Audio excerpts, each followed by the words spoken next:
ஜெபம் செய்வோம். ஆவியானவரின் அன்பின் ஆவியானவரே, இப்போ வாரும், இறங்கி வாரும் எங்கள் மத்தியில். இப்போ வாரும், இறங்கி வாரும் எங்கள் மத்தியில். மகா இரக்கமும் அன்பு நிறைந்த நல்ல ஆண்டவரே, நீங்கள் தந்த நல்ல ஒரு மகிழ்ச்சியான அந்த ஓய்வு நாளுக்காக நினைச்சிருந்தோம் அப்பா. எத்தனை பேருக்கு இல்லாத ஒரு சாகியத்தை எங்களுக்கு நீர் ஒவ்வொரு நாட்களும் நீங்கள் தந்ததுக்காக சொல்கிறோம் அப்பா. இதனால் தகப்பனே மே பாடி மகிழும்படியாக ஒரு நல்ல ஒரு கிருபை எங்களுக்கு தந்ததுக்காக சொல்கிறோம் அப்பா. உங்களோட பிள்ளைகள் தகப்பனே, சிறுவர்கள் பெரியவர் ஒவ்வொருவரே என் கத்திர மனதார் நீங்கள் ஆசீர்வதிங்க. ஒவ்வொரு காரியங்கள் செய்து முடிக்கும்படி செய்வீங்கிறப்பா. விசேஷமாக தகப்பனே, என்னென்ன காரியங்களுக்கு விண்ணப்பம் செய்கிறார்களோ அந்த விண்ணப்பத்தை கேட்டு நீர் பதில் கொடுக்கும்படி செய்வீங்கிறப்பா. நான் இவன் பரிகாரி கற்று சொன்னீங்களப்பா.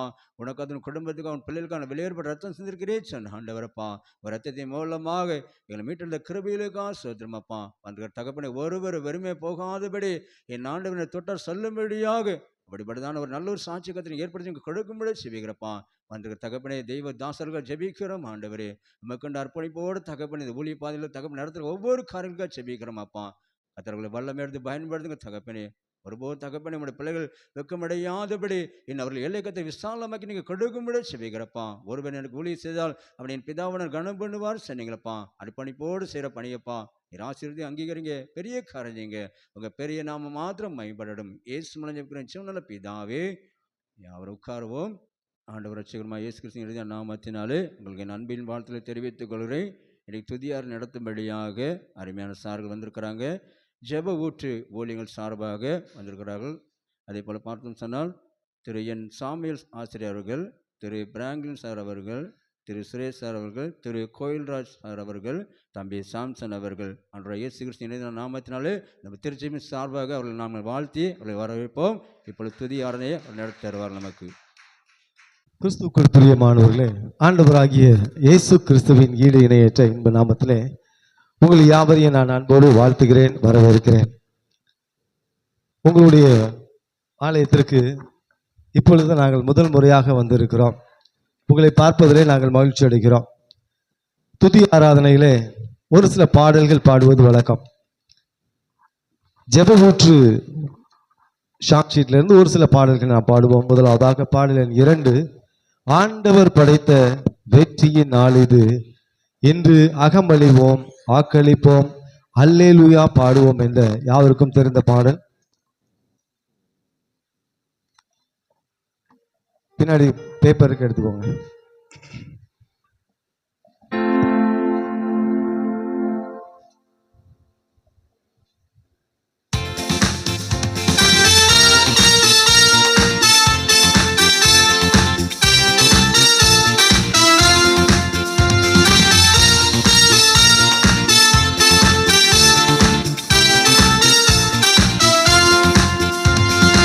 ஆண்டவர் படைத்த வெற்றியின் நாள் இது, இன்று ஆக மகிழ்வோம் ஆக்களிப்போம் அல்லேலூயா பாடுவோம்.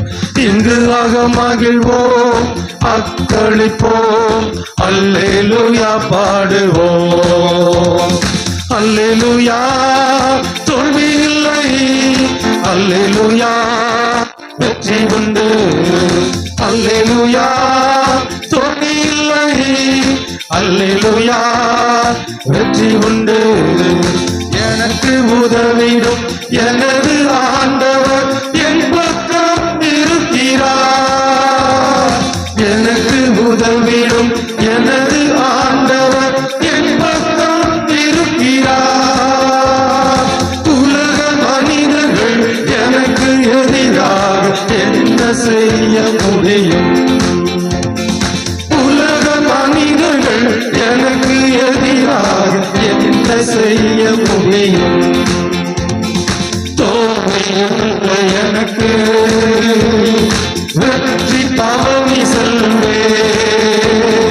தோல்வியில்லை நமக்கு, வெற்றி பவனி செல்வோம்.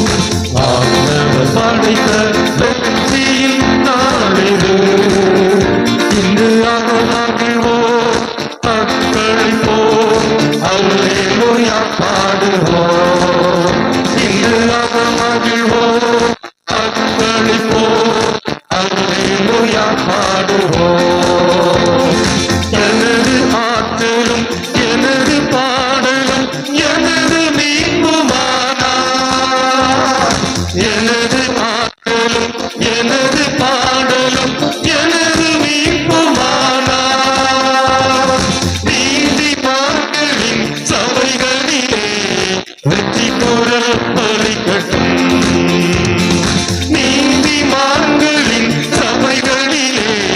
வெற்றி குரல் ஒலிக்கட்டும்.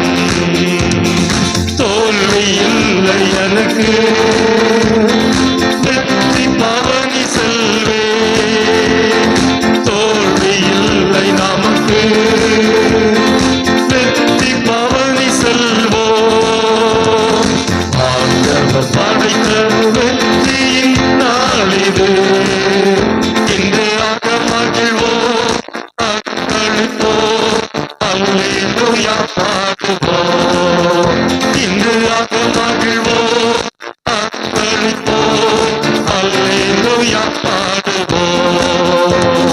தள்ளப்பட்ட கட்டட தாங்கிடும் மூளைகள் ஆயிற்று. தள்ளப்பட்ட கட்டட தாங்கிடும் மூளைகள் ஆயிற்று. கர்த்தர் செயல் இது, அதிசயம் இது, கைத்தட்டி பாடுங்களே. கர்த்தர் செயல் இது, அதிசயம் இது, கைத்தட்டி பாடுங்களே. தோல்வி இல்லை தனக்கு, வெற்றி பவனி செல்வோம். தோல்வி இல்லை நமக்கு, வெற்றி பவனி செல்வோம். ஆண்டவர் படைத்த வெற்றியின் நாளிது, இன்றையாக மகிழ்வோம், அக்களிப்போம், அல்லேலூயா பாடுவோம். இன்றையாக மகிழ்வோம், அக்களிப்போம், அல்லேலூயா பாடுவோம். என்று உள்ளது எமது பேருக்கும் என்று பறைசாற்றுவோம். என்று உள்ளது எமது பேருக்கும் என்று பறைசாற்றுவேன். துன்ப வேளையில் நோக்கி கூப்பிட்டேன், துணையாய் வந்தீரையா. துன்ப வேளையில் நோக்கி கூப்பிட்டேன், துணையாய் வந்தீரையா. தோல்வி இல்லை எனக்கு, வெற்றி பவனி செல்வேன். தோல்வி இல்லை நமக்கு, வெற்றி பவனி செல்வோம். ஆண்டவர் படைத்த வெற்றியின் நாளிது, இன்று ஆக்க மகிழ்வோம், அக்களிப்போம், அல்லேலூயா பாடுவோம். இன்று ஆக்க மகிழ்வோம், அக்களிப்போம், அல்லேலூயா பாடுவோம். அல்லேலூயா. ஹல்லேலூயா. தொடர்ந்து பாடல் தாளிலே 3வது பாடல். கர்த்தர் உன்னை நித்தமும் நடத்தி மா வறட்சியில் திரட்சியை தருவார். பிரியமானவர்களே, நல்ல ஒரு அழகான வாக்குத்தத்த வசனம். இதை நான் உங்க ஊருக்கு அப்படி மேட்ச் பண்ணி பார்க்கலாம் இல்லையா? ஏசாயா தீர்க்கதரிசியின் புஸ்தகம் 58:11 வசனம் இவ்வாறாக சொல்கிறது. கர்த்தர் உன்னை நித்தமும் நடத்தி உன் ஆத்துமாவை திருப்தியாக்கி உன் எலும்புகளை வாக்குவார். அழகான ஒரு வசனம். இந்த ஏரியாக்குள்ள வரும்போது ரொம்ப ரம்மியமான ஒரு சூழ்நிலை எனக்கு காணப்பட்டது. இந்த பாடல் பாடும்போது நான் இந்த வசனத்தை யோசிக்கும் போது உங்க ஊர் அப்படியே என்ன செஞ்சேன், மைண்ட் பண்ணேன். நல்ல ஒரு அழகான ஆற்று பாசனம், எப்பவும் உங்களுக்கு என்ன செய்யுது, நீரோடை போல தண்ணீர் என்ன செய்யுது, எந்த விதத்திலையும் குறைவில்லாத ஒரு நல்ல ஒரு வாழ்க்கை இருக்கிறது. நாங்களாம் நகரத்தில் இருக்கிறோம். எங்களுக்கு என்ன செய்யணும், தண்ணி இப்படி பிடிச்சிதான் நாங்கள் என்ன செய்ய முடியும், இப்படி குளிக்க முடியும். உங்களுக்கு தண்ணிக்கு எந்த ஒரு பிரச்சனையுமே இல்லை. ஒருவேளை தண்ணீர் என்பது கடவுள் கொடுக்கக்கூடிய ஒரு ஆசீர்வாதம். ஹல்லேலூயா. கர்த்தர் நித்தமும் உன்னை நடத்தி மா வறட்சியான காலத்தில் உன் ஆத்மாவை. நீங்க திருப்தியா இருக்கீங்களா? நீங்க திருப்தியா இருக்கீங்களா? 2வது பாயிண்ட் அதோட மோசமா இருக்கு. நீங்க திருப்தியா இருக்கீங்களா? தண்ணிலாம் செழிப்பா இருக்கு, விவசாயம்லாம் நல்லா தான் நடக்குது. ஆனா மனசுக்குள்ள ஏதோ ஒரு கவலை இருந்துகிட்டே இருக்குதே இல்லையா? இன்னைக்கு அந்த கவலை எங்க வைக்க போறீங்க? ஆலயத்துல ஆண்டோட சமூகத்துல என்ன செய்ய போறீங்க, கொட்ட போறீங்க இல்லையா? இந்த பாட்டு தெரியுமா? நீங்க நல்லா பாடுவீங்கிறது எனக்கு தெரியும். கரங்களை தட்டி பாடலாமா? கொஞ்சம் சந்தோஷமா பாடுங்களேன். கர்த்தர் நித்தமும் உன்னை நடத்தி மா வறட்சியில் திரட்சியை தருவா. எங்களோடு கரங்களை தட்டி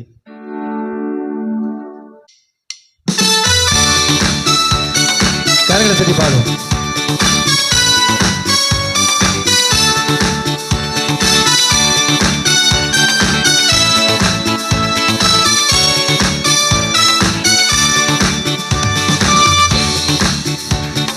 கர்த்தர் உன்னை நித்தமும் நடத்தி மாவறட்சியில் தீரட்சியை தருவார்.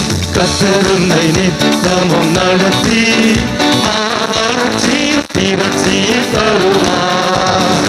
ஆத்துமாவை திருப்தி செய்வார், உன் ஆத்துமாவை திருப்தி செய்வார். தொடர்ந்து துதி செய் மனமே,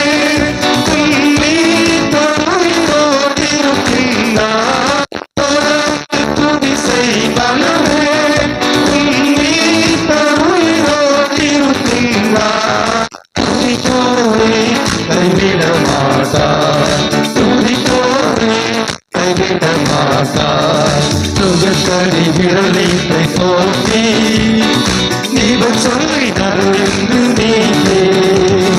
நுகக்கடி விரலினை போக்கி நீவர் சொல்லி தருಎಂದು நீயே. இருவரையும் மதிலை பணிவார், சுற்றிலுமே உயர்த்தி பணிவார். இருவரையும் மதிலை பணிவார், சுற்றிலுமே உயர்த்தி பணிவார்.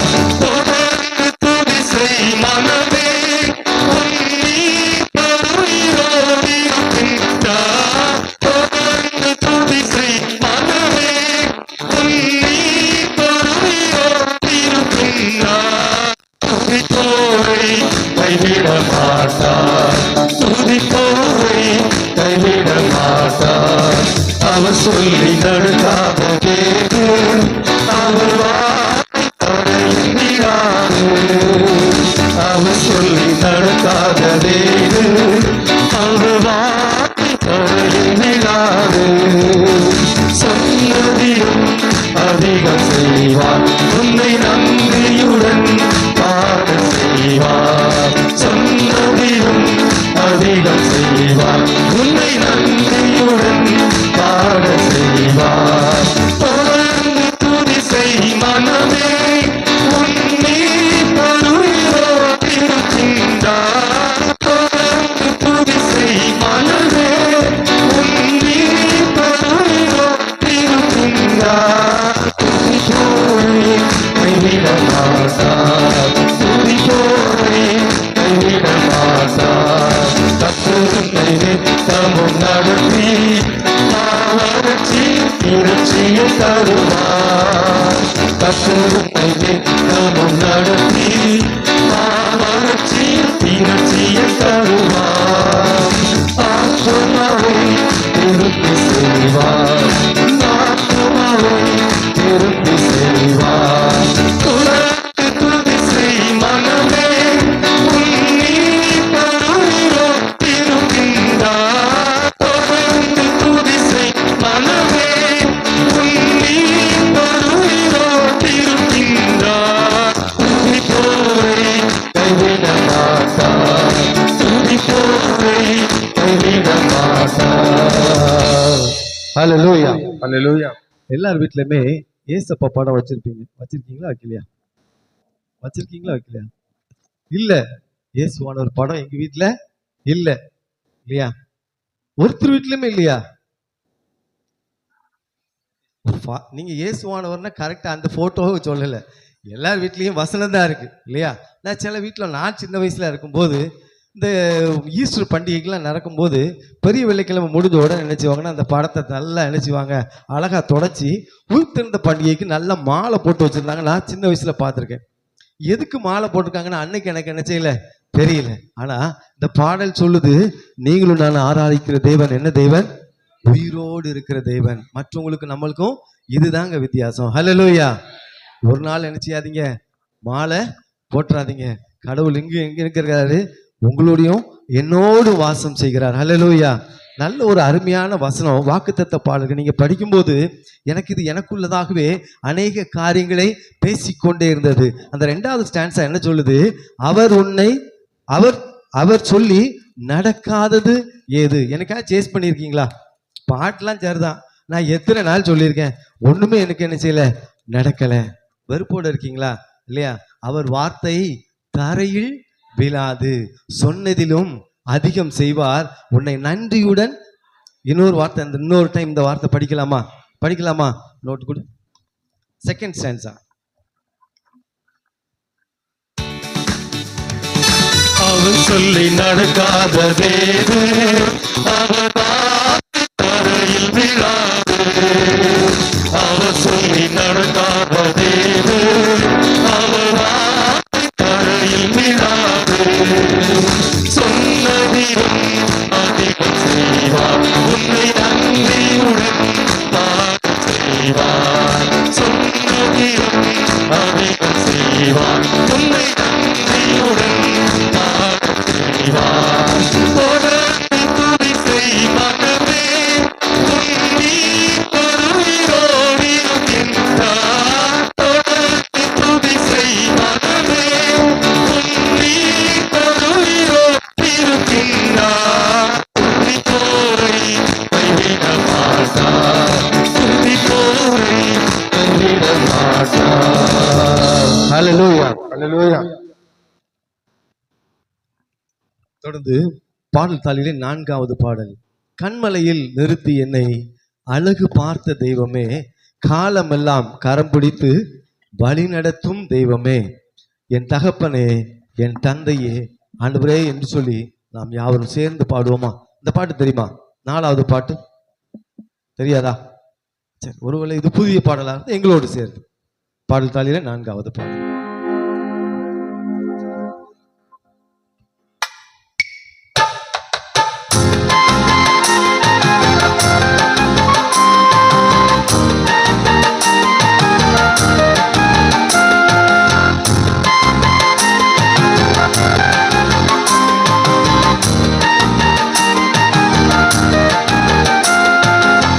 கண்மலையில் நிறுத்தி என்னை அழகு பார்த்த தெய்வமே, காலமெல்லாம் கரப்பிடித்து வழி நடத்தும் தெய்வமே.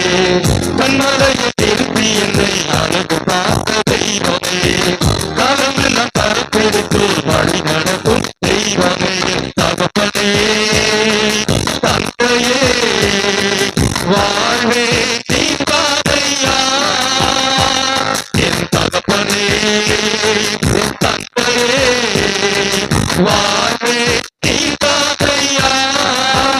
வாழ வைப்பவர் நீ பாதையா, வாழ வைப்பவர் நீ பாதையா. என் நச்சிய கரையில் சேரும் வரைக்கும் கைவிடுவதில்லை, என் முடிவு வரைக்கும் வாழ வைக்கும் மனவாளனே. என் நச்சிய கரையில் சேரும் வரைக்கும் கைவிடுவதில்லை, என் முடிவு வரைக்கும் வாழ வைக்கும் மனவாளனே. பாவியாயிருந்த என்னை, மோசமாய் வாழ்ந்த என்னை, நித்தமாய் வாழ வைக்க தேடி வந்தீரே. பாவியாயிருந்த என்னை, மோசமாய் வாழ்ந்த என்னை, நித்தமாய் வாழ வைக்க தேடி வந்தீரே. நித்தமாய் வாழ வைக்க தெரிந்து கொண்டீரே, நித்தமாய் வாழ வைக்க தெரிந்து கொண்டீரே. என் தகப்பனே, தந்தையே, வாழ்வே நீ பாதையா. என் தகப்பனே, தந்தையே, வாழ்வே நீ பாதையா. வாழ வைத்தவர் நீ தானையா, வாழ வைத்தவர் நீ தானையா. என் லட்சிய கரையில் சேரும் வரை கைவிடுவதில்லை, என் முடிவு வரைக்கும் வாழ வைக்கும் மனவாளனே. என் லட்சிய கரையில் சேரும் வரை கைவிடுவதில்லை, என் முடிவு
நீதானையா, வாழ வைத்தவர் நீதானையா. என் லட்சிய கரையில் சேரும் வரை கைவிடுவதில்லை, என் முடிவு வரைக்கும் வாழ வைக்கும் மனவாளனே. என் லட்சிய கரையில் சேரும் வரை கைவிடுவதில்லை, என் முடிவு வரைக்கும் வாழ வைக்கும் மனவாளனே. என் லட்சிய கரையில் சேரும் வரை கைவிடுவதில்லை, என் முடிவு வரைக்கும் வாழ வைக்கும் மனவாளனே. ஹல்லேலூயா. ஹல்லேலூயா. தொடர்ந்து பாடல் 7வது பாடல். நீரே என் பலன், நீர் என் அடைக்கலம், ஆபத்து காலத்தில் என் துணை என்ற பாடல் நாம் கரங்களை தட்டி பாடுவோம்.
நாம் அப்படி எழுந்திருந்து ஆண்டவருடைய சமூகத்துல நாமே கொஞ்ச நேரம் ஜெபம் பண்ண போறோம். ஆண்டவரே, உங்களை பாடுவதற்கு கர்த்தர் நமக்கு கொடுத்த அநேக தாளந்துக்காக ஆண்டவரிடத்துல நன்றி சொல்வோம். கர்த்தர் இம்மட்டுமாக என்னை பாதுகாத்தார். ஆண்டவருடைய சமூகத்துல ஆண்டவரே, எத்தனையோ பேருக்கு இப்படிப்பட்ட ஆலயத்துல கூடி பாடுவதற்கு, ஆலயத்துல கூடி ஒன்றுபட்டு ஜெபிப்பதற்கு வாய்ப்பு இல்லை. ஆனா கர்த்தர் நமக்கு கொடுத்திருக்கிறார். ஒரு சிறிய கிராமமாக இருந்தாலும், சிறிய ஆண்டவரே ஆலயமாக இருந்தாலும் நாங்கள் ஒன்றுபட்டு ஜெபிக்கிறோம். எல்லாரும் மனதிலையும் எல்லாரும் நம்ம ஒரே மனதோடு ஆண்டவரே வந்திருக்கிறதுடைய நோக்கம் என்ன? இந்த நாட்களில் கூட கர்த்தாவே பலவித கவலைகளோடு வந்திருக்கலாம், பலவித பிரச்சனைகளோடு வந்திருக்கலாம். ஆண்டவர்கிட்ட கேளுங்க. உலக பிரகாரமாக ஒருத்தர்ட்டையும் சொல்லாதீங்க. ஆண்டவரே இது என் பிரச்சனை, பக்கத்து வீட்டில் ஒருத்தர்ட்டையும் சொல்ல வேண்டாம். இப்போ நீங்க சொல்ல போற ஒரே இடம் ஆண்டோடைய சமூகத்துல. ஆண்டவரே உம்முடைய சமூகத்துல மட்டுமே நான் இதை அறிக்கை செய்கிறேன் சுவாமி, உம்முடைய சமூகத்துல மட்டுமே இதை அறிக்கை செய்கிறேன். உலகத்தான் என்ன கைவிடலாம், ஒருவேளை என்னுடைய உற்றார் உறவினர்கள் என்ன கைவிடலாம், இந்த நாட்டில் இருக்கக்கூடிய சட்டத்திட்டங்கள் என்ன கைவிடலாம், என்னை கைவிடாத என்னை நேசிக்கிற ஆண்டவர் நீங்க ஒருவர் தான் சொல்லி ஆண்டோட சமூகத்துல விழுவோமா? ஆண்டவரே இது உமக்கு காலையில நேரத்துல நீர் எனக்கு ஒரு கிருபையாய் கொடுத்த வாய்ப்பாக நாங்க நினைக்கிறோம். ஒரு ஆலயத்துல கூடி வந்திருக்கிற போது நாம ஏன் திரும்பி பார்க்க வேண்டும்? உலக பிரகாரமான கண்களை மூடுங்க, உலக பிரகாரமான கண்களை மூடுங்க. உங்களை ஆத்மாவை நோக்கி நீங்க ஆண்டவரிடத்துல கதறும் போது கர்த்தர் தாமே நம்மளுடைய உள்ளத்தினுடைய கண்களை திறந்து ஆண்டவர் பேசுவார். ஒரு அவருடைய பேசக்கூடிய மெல்லிய வார்த்தை இப்பொழுது நம்மளுடைய மனதிலே கேட்கும். ஒவ்வொருத்தரும் கேட்போமா, எபினேசரே என்னை கண்டீரே உனக்கு நன்றின்னு சொல்லுவோம். உங்களை கடந்து வந்த பாதைகளை நினைப்போம். இப்பொழுதுதான் 2024ஆம் ஆண்டு இப்பொழுதுதான் ஆரம்பித்தது போன்று இருந்தது. ஒருவேளை இன்னும் முடிவதற்கு ஒரு மாதம் தான் இருந்தது. கர்த்தர் இந்த 11 மாதங்களையும் கண்மணி போல பாதுகாத்தாங்க. இந்த வருடத்துல ஆரம்பத்தில் இருந்தவர்கள் ஒருவேளை இந்த நாட்களில நம்ம விட்டு கடந்து போகலாம். ஆனா கர்த்தர் நமக்கும் இந்த நாட்களில கிருபையாய் ஒரு வாழ்க்கையை கொடுத்திருக்கிறாங்க. நீங்க கொடுத்த நல்ல வாழ்க்கைக்காக ஆண்டவரத்துல வாய்களை திறந்து நன்றி சொல்லுவோமா? ஆண்டவர் எனக்கு கொடுக்கப்பட்ட நல்ல கணவருக்காக, நல்ல மனைவிக்காக, கொடுக்கப்பட்ட நல்ல பிள்ளைகளுக்காக, ஆண்டவர் கொடுத்த நல்ல ஆசீர்வாதங்களுக்காக கர்த்தாவே என்று சொல்லி அவருடைய சமூகத்துல வாய்களை திறப்போமா? நன்றி சொல்லுவோமா? ஆண்டவர் எதிர்பார்க்க ஒன்னே ஒண்ணு, என்னுடைய சமூகத்துல அவர் செய்ததற்கு இந்த காலை வேளையில கிருபையாய் கொடுக்குவது வாய்களை திறந்து நன்றி மட்டும் சொல்லுவோம். ஆண்டவரே எனக்கு நன்றி செலுத்துவோம். ஆண்டவரே எனக்கு அநேக நன்மைகளை செய்திருக்கீங்க, அநேக கிருபைகளை செய்திருக்கீங்க. ஒருவேளை மற்றவர்களை கம்பேர் பண்ணும் போது, மற்றவர்களை பார்க்கும் போது இவர்களை விட இவர்கள் எப்படி உயர்ந்தவர்கள் என்பதை என் தேவன் இந்த நாட்களில கிருபையாய் கொடுத்திருக்கிறார். அநேக வாக்குத்தத்த வசனங்களை கொடுத்திருக்கிறார். ஒரு வசனம் கூட அது வெளிதாக கீழே விழாது என்று சொல்லி நாம் பாடணுமே, கீழே விழாது என்று சொல்லி பாடணுமே. இப்போ நம்ம வாழ்க்கை தோணும் ஆண்டவரத்துல மன்றாடுவோமா? ஒரு மனதோடு கேட்போம். உலக பிரகாரமான ஆசைகள் என்கிட்ட ஒன்றும் வேண்டாம். ஆண்டவரே ஒரு மனதோடு நான் கேட்கிறேன் சுவாமி, என்னோட உள்ளத்துல இப்ப நீங்க மட்டும்தான் இருக்கீங்க. உலக பிரகாரமான எண்ணங்கள் இல்ல, என்னுடைய கவலைகள் இல்ல, எல்லாவற்றையும் ஆண்டோட சமூகத்துல ஒரு மனதோடு ஒப்பு கொடுப்போமா? எபினேசரே எபினேசரே இதுவரையில் உதவினீரே. எபினேசரே எபினேசரே இதுவரையில் உதவினீரே. ஐயா இதுவரையில் உதவினீரே. உம்மை முழு உள்ளத்தோடு ஆராதிப்பே, உம்மை முழு பலத்தோடு அன்பு கூறுவே. ஆராதனை ஆராதனை துதி ஆராதனை ஆராதனை ஆராதனை ஆராதனை துதி ஆராதனை ஆராதனை. எல்லோய் எல்லோய் என்னை கண்டீரே நன்றி ஐயா. எல்லோய் எல்லோய் என்னை கண்டீரே நன்றி ஐயா. என்னை கண்டீரே நன்றி ஐயா. என்னை கண்டீரே நன்றி ஐயா. உம்மை முழு உள்ளத்தோடு ஆராதிப்பே, உம்மை முழு பலத்தோடு அன்பு கூறுவே.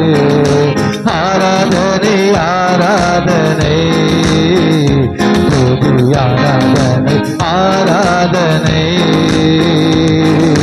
ஆராதனை ஆராதனை துதி ஆராதனை ஆராதனை. ஆண்டவரே பாருங்க சுவாமி, எத்தனை பேருக்கு இப்படிப்பட்ட வாய்ப்பு இல்லை. நீங்க என் மேல அன்பா இருக்கீங்க, என்னை நீங்க கண்டிருக்கீங்க சுவாமி. உலகத்துல எத்தனை பேர் இருக்காங்களே, ஒருவேளை என்னை விட்டு அநேகர் ஓடி போனவர்கள் உண்டு, என்னை விட்டு மாறி போனவர்கள் உண்டு, உலக பிரகாரமாக வாழ்ந்தவர்கள் உண்டு. ஆனாலும் இந்த நாட்களில் கூட கர்த்தாவே இந்த ஆலயத்துல வந்திருக்கிற என்னை ஆண்டவரே நீங்க கண்டிருக்கீங்களே. ஆண்டவருக்கு சொல்லுமா, வாய்களை திறந்து சொல்லுவோமா? எல்லோய் என்னை கண்டீரே நன்றி ஐயா. எல்லோய் எல்லோய் என்னை கண்டீரே நன்றி ஐயா.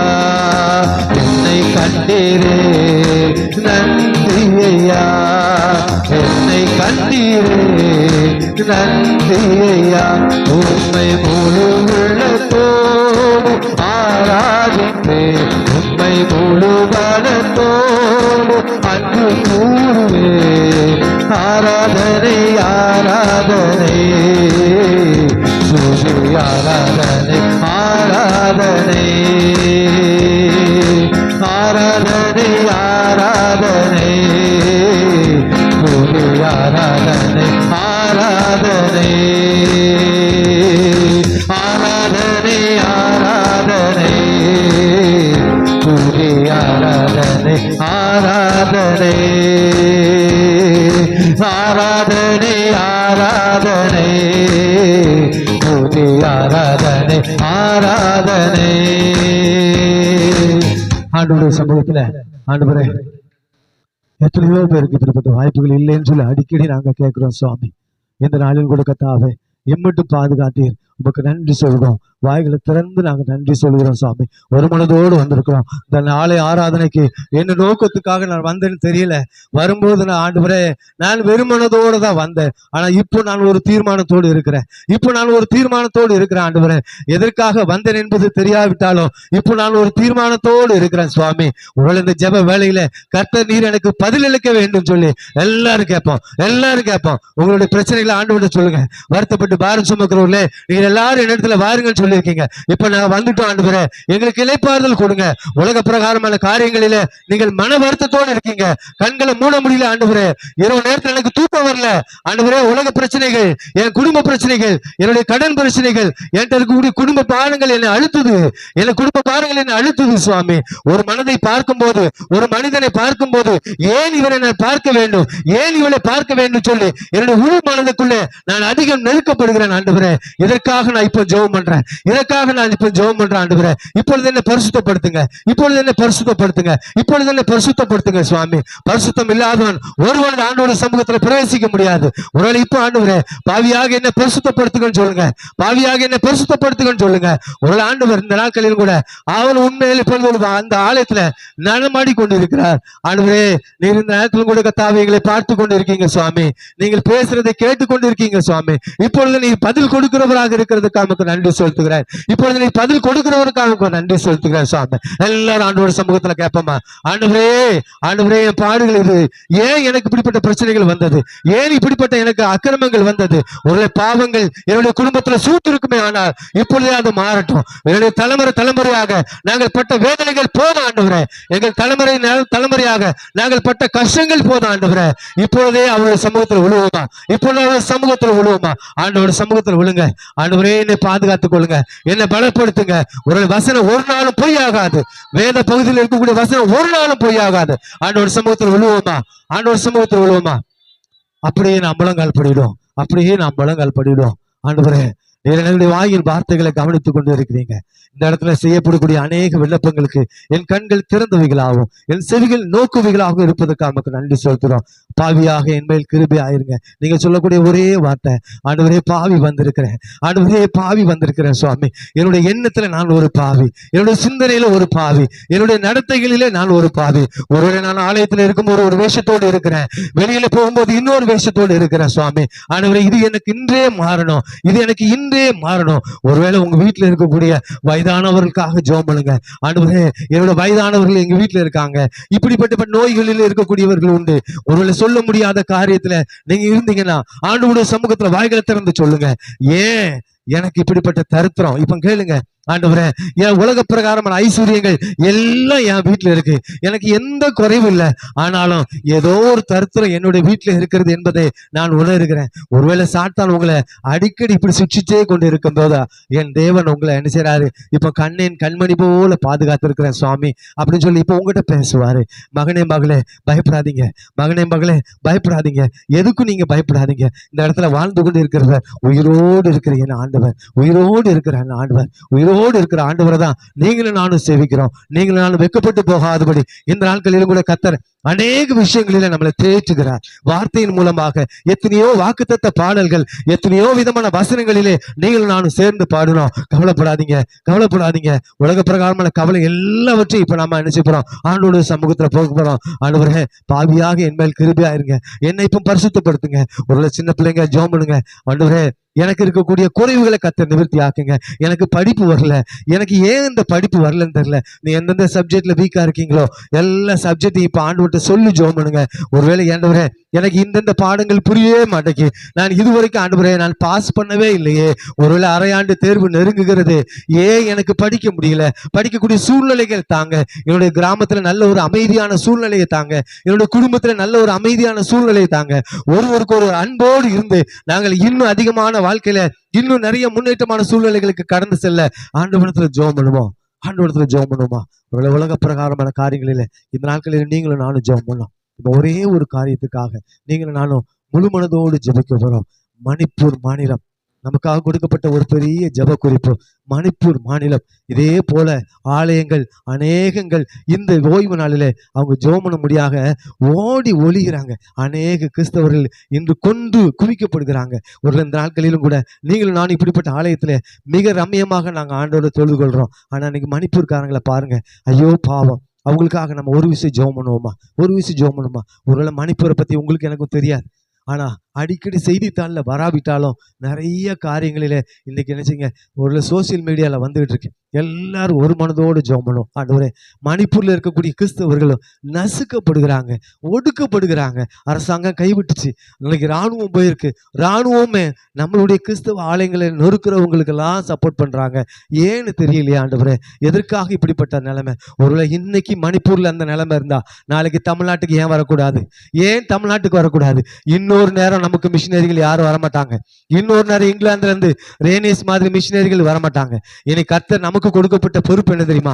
இந்த பொறுப்புல நீங்களும் நானும் கவனத்தோடு செயல்படணும். இந்த பொறுப்புல நீங்களும் நானும் கவனத்தோடு செயல்படணும். அப்படியே அமைதியா ஆண்டவரத்துல சொல்லும், ஆண்டவரே, மணிப்பூருக்கு என்று ஒரு மாநிலம் இருக்கு. அந்த மாநிலத்துக்கு நான் இதுவரைக்கும் ஒருவேளை நாங்க ஜெபம் பண்ணல சுவாமி. இப்போ நீங்களும் நானும் ஜெபம் பண்றதுனால ஒருவேளை அங்க ஒரு அமைதி திரும்பணும். இந்த ஞாயிற்றுக்கிழமை அங்க எத்தனை பேர் ஜெபம் பண்ண முடியாம இருப்பாங்க தெரியுமா? அநேகர் மலை காடுகளிலும் பள்ளங்களிலும் ஒளிந்து இருக்காங்களே. ஆண்டவரே, ஏன் எனக்கு இப்படிப்பட்ட பிரச்சனை? ஏன் அவங்களுக்கு இப்படிப்பட்ட பிரச்சனை கொடுத்திருக்கீங்க? இந்த பிரச்சனை நாளைக்கு நமக்கு வரக்கூடாது. ஒருவேளை இந்த நாட்டில் இருக்கக்கூடிய சமூக சீர்திருத்தங்களிலே இதெல்லாம் அழிந்து போகணும். ஆண்டவரத்துல ஜெபம் பண்ணுவோமா? ஆண்டவரத்துல ஜெபம் பண்ணுவோமா? எங்களை நேசித்து வழி நடத்துகிற அன்பு இருந்த ஆண்டவரே, கிருபையாய் நீ தந்த ஓய்வு நாளின் காலை வேலைக்கு நமக்கு நன்றி செலுத்துகிறோம். கர்த்தர் தந்த இந்த காலை வேலையில் ஆண்டவரே, நாங்கள் ஒன்று கூடி நோக்கி பார்ப்பதற்கு கர்த்தர் தந்த நல்ல தருணத்துக்கு நமக்கு நன்றி செலுத்துகிறோம் சுவாமி. ஆண்டவரே, எங்களுடைய வாழ்க்கை ஆண்டவரே, எங்களுடைய காரியங்கள் எல்லாவற்றையும் நாங்கள் உங்களுடைய சமூகத்தில் வைத்திருக்கிறோம் சுவாமி. எங்களுக்கு நீர் கொடுத்த நல்ல விடுதலையின் வாழ்க்கைக்காக நமக்கு நன்றி செலுத்துகிறோம்.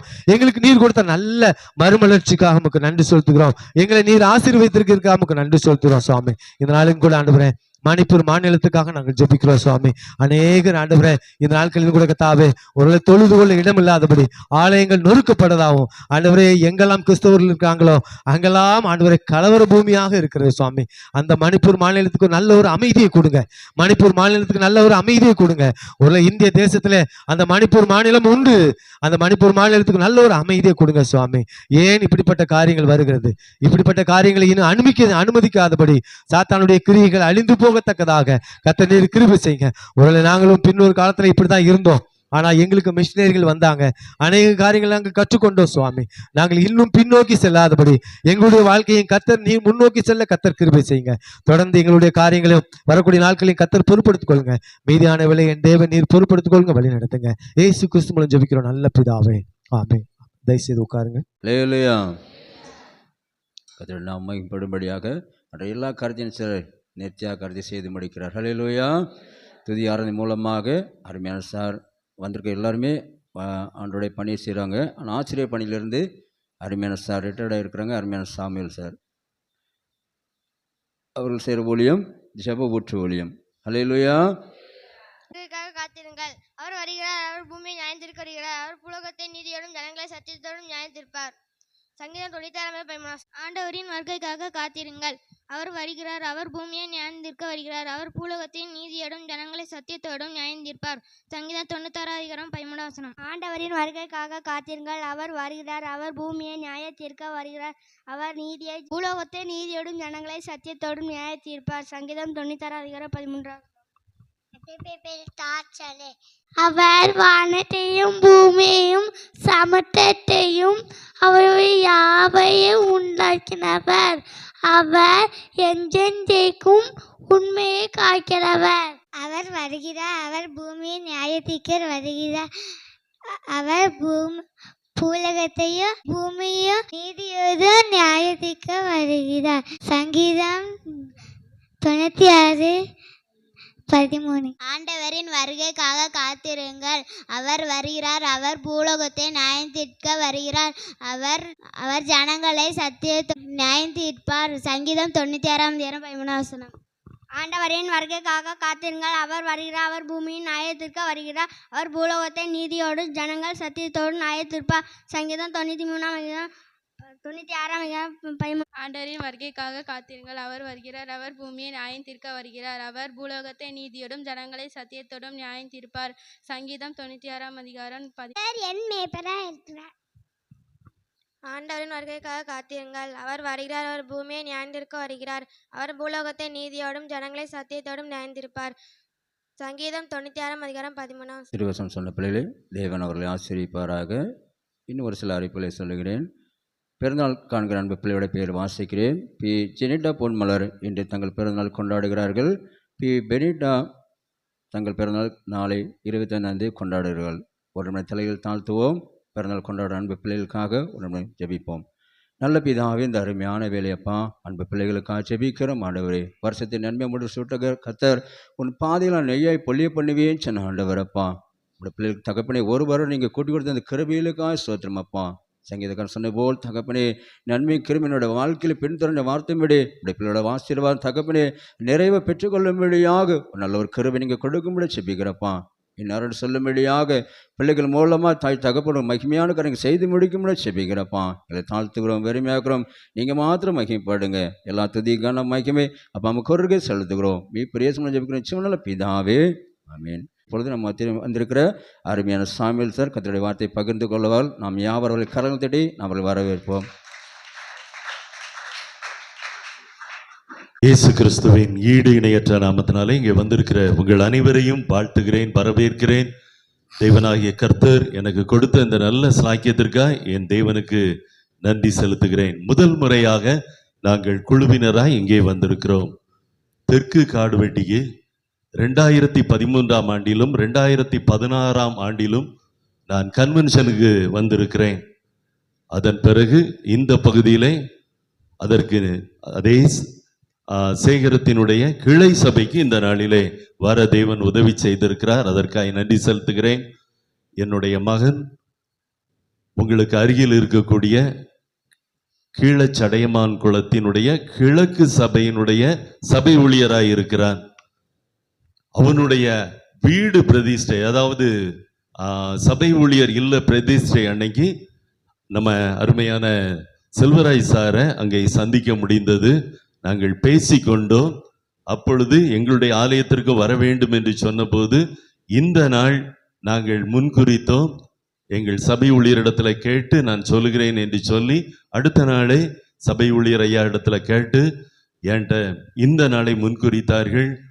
சபை ஊழியர் ஐயாவும் அனுமதி கொடுத்தார்கள். இந்த நாளிலும் எங்களை ஏற்றுக்கொண்டதற்காக சபை ஊழியர் ஐயா அவர்களுக்கு நன்றி செலுத்துகிறேன். என்னை அழைத்து பயன்படுத்துகிறார் என செல்வராஜ் சாருக்காய் நன்றி செலுத்துகிறேன். வந்திருக்கிற உங்களுக்காய் நான் நன்றி செலுத்துகிறேன். இப்பொழுதும் வார்த்தை என்னும் வேலைக்காய் கடந்து செல்ல போகிறோம். ஆகவே தலைகளை தாழ்த்துவோமா. ஆண்டவரே, நீர் எங்களோடு பேசும் என்று சொல்லி நாம் உள்ளத்தின் ஆழத்திலே ஆண்டவரை நோக்கி பார்ப்போமா. ஆண்டவர் நேற்றும் என்றும் நாளை என்றும் மாறாதவரை. ஆகவே நாம் அவரை நோக்கி பார்ப்போமா. நம்முடைய இருதயத்தின் வியாகுலங்களை பாடுகளை இந்த நேரத்தில் நாம் நினைத்தவர்களாய் ஆண்டவரே, வார்த்தை எங்களை நோக்கி வரப்போகிறதப்பா, நீர் எங்களோடு பேச வேண்டும் என்று சொல்லி ஆண்டவரிடத்தில் கேட்போமா. உள்ளத்தின் ஆழத்திலே நாம் கேட்போமா. உள்ளமதின் பாரங்களை ஊக்கமாய் ஊக்கமாய் கர்த்தரிடம் சொல்லுவோம் உள்ளமதின் பாரங்களை. ஊக்கமாய் கர்த்தரிடம் சொல்லுவோம் இக்கட்டு நேரத்தில் கூப்பிடுவோம் இயேசுவன் காதலிப்பார். இக்கட்டு நேரத்தில் கூப்பிடுவோம் இயேசுவன் காதலிப்பார். கர்த்தரை நம்பியே ஜீவிப்போம் கவலை கஷ்டங்கள் தீண்டிடும் கைவிடா காத்திடும் பரமனின் கரங்களை நாம் பற்றிக் கொள்வோம். கைவிடா காத்திடும் பரமனின் கரங்களை நாம் பற்றிக் கொள்வோம். எங்கள் அன்பு இயேசுராஜா, இந்த நல்ல இனிய ஓய்வு நாளின் காலை வேளைக்காய் ஆராதனை வேளைக்காய் நன்றி செலுத்துகிறோம். இப்பொழுது உம்முடைய வல்ல கரம் ஆண்டவரை ஈடு இணையற்ற விதமாய் வந்திருக்கிற அன்பு பிள்ளைகள் மீது இறங்குவதா. என்ன பிரச்சனைகளோடு, என்ன பாடுகளோடு, என்ன மன போராட்டங்களோடு, என்ன பாவ போராட்டங்களோடு வந்திருந்தாலும் விடுதலை கொடுக்க வல்லவர் நீர். உம்முடைய ஆலயத்திலே நீர் பரிசுத்தத்தை வைத்திருக்கிறீர் அப்பா, விடுதலையை வைத்திருக்கிறீர். இப்பொழுதும் உம்முடைய பிள்ளைகள் அதை சுதந்திரித்துக் கொள்ளட்டும். என் தகப்பனே, வார்த்தை என்னும் வேளைக்குள்ளாய் வந்திருக்கிறோம். இப்பொழுதும் உம்முடைய பிள்ளைகளோடு பேசும். தகுதியற்ற என்னை நீர் முழுவதுமாய் மறைத்துக் கொள்ளும். ஆண்டவரே, என் வாயிலிருந்து நீர் உம்முடைய பிள்ளைகளோடு பேசுவீராக. இயேசுவின் என்ப நாமத்தினாலே வேண்டிக் கொள்கிறேன் நல்ல பிதாவே, ஆமென். ஹல்லேலூயா. ஒருவர் வாசிக்க கேட்போம். யோபுவினுடைய புத்தகம் 5ஆம் அதிகாரம் 9ஆம் வசனம். யோபு 5:9.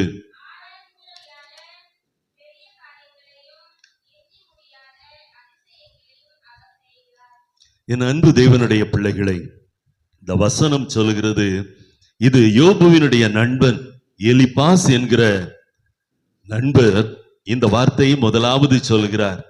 ஆண்டவர் எப்படிப்பட்டவராம்? ஆராய்ந்து முடியாத பெரிய காரியங்களையும் எண்ணி முடியாத அதிசயங்களையும் அவர் செய்கிறார் என்று சொல்லி இதே வார்த்தையை யோபு சொல்லுகிறான் மறுபடியுமாய். யோபுவின் புத்தகம் 9ஆம் அதிகாரம் 10ஆம் வசனத்தை நீங்க பாத்தீங்கன்னா இதே வார்த்தை அப்படியே இருக்கும். ஆராய்ந்து முடியாத பெரிய காரியங்களையும் எண்ணி முடியாத அதிசயங்களையும் அவர் செய்கிறார்.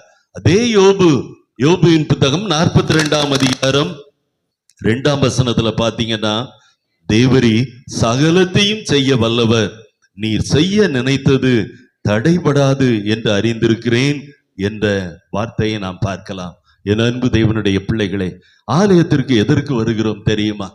நம்மை பரிசுத்தப்படுத்துகிற தேவன் இந்த ஆலயத்துல இருக்கிறபடியினாலே உங்களையும் என்னையும் அவர் பரிசுத்தப்படுத்த, கடந்த நாட்களிலே நாம் அறிந்தும் அறியாதமலும் தெரிந்தும் தெரியாமலும் செய்த பாவங்களை அறிக்கை செய்து, ஆண்டவரே இனிமேல் அந்த பாவத்தை நாங்கள் செய்யாதபடி எங்களை காத்துக்கொள்ள வேண்டும் என்று சொல்வதற்காகவும் உங்களுக்கும் எனக்கும் நம்முடைய ஊரிலே, நம்முடைய திருநெல்வேலி மாவட்டமாக இருந்தாலும் சரி, தூத்துக்குடி மாவட்டமாக இருந்தாலும் சரி, அருகில் இருக்கக்கூடிய தென்காசி மாவட்டமாக இருந்தாலும் சரி, கன்னியாகுமரி மாவட்டமாக இருந்தாலும் சரி, ஒரு ஊர் இருந்ததுன்னா அந்த ஊர்ல நம்முடைய தகப்பனாகிய ஆண்டவருடைய வீடு இருக்கும். இந்த இடம் ஒவ்வொருவருக்கும் பெதஸ்தா. ஆலயம் தான் நமக்கு பெதஸ்தா. ஆலயத்தில் தான் அநேக அற்புதங்களை தேவன் செய்தார் என்று வேத புத்தகத்திலே நாம் புதிய ஏற்பாட்டின் பகுதியிலே பார்க்கிறோம். என் அன்பு தேவனுடைய பிள்ளைகளே, ஏசாயா தீர்க்க தரிசன புத்தகம் 14ஆம் அதிகாரம் 24ஆம் வசனம் சொல்கிறது. ஏசாயா 14:24 சொல்கிறது, நான் நினைத்திருக்கிறபடியே நடக்கும், நான் நிர்ணயித்தபடியே நிலைக்கும் என்று சேனைகளின் கர்த்தர் ஆணையிட்டு சொன்னார் என்று சொல்லி ஏசாயா சொல்லுகிறார். இன்னைக்கு ஆண்டவர் என்ன நினைக்கிறாரோ அதே காரியத்தை உங்களுடைய என்னுடைய வாழ்க்கையிலே செய்வார். வேத புத்தகத்தில் இருந்து நேரம் மிகவும் சொற்பமாய் இருக்கிறபடினாலே ஒரு காரியம் அல்லது 2 காரியத்தோடு பேசி முடிக்க விரும்புகிறேன். வேத புத்தகத்திலே நாம் பார்க்கும்போது வேத புத்தகம் சொல்கிறது, வேத புத்தகத்திலே யோவான் எழுதின சுவிசேஷம் 5ஆம் அதிகாரம் 7ஆம் வசனத்தை நான் வாசிக்கிறேன். யோவான் 5:7 அதற்கு வியாதியஸ்தன், ஆண்டவரே, தண்ணீர் கலக்கப்படும் போது என்னை குளத்தில் கொண்டு போய் விடுகிறதற்கு ஒருவரும் இல்லை, நான் போகிறதற்குள்ளே வேறொருவன் எனக்கு முந்தி இறங்கி விடுகிறான் என்றான் என்று சொல்லி அங்கே போடப்பட்டிருக்கிறது. இந்த சம்பவம் நமக்கு எல்லாருக்கும் தெரியும். என்ன இடம்?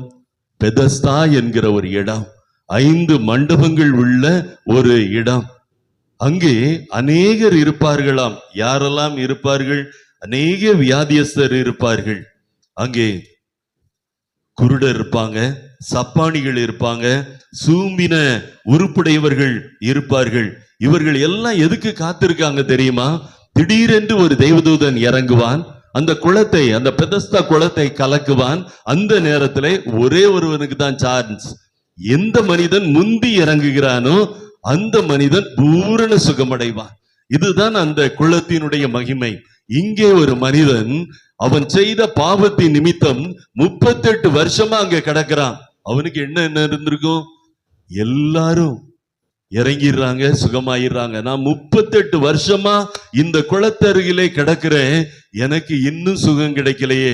அவன் மனசுல நினைச்சிருப்பான். ஏன் அப்படி அவன் நினைப்பதற்கு காரணம் என்ன தெரியுமா?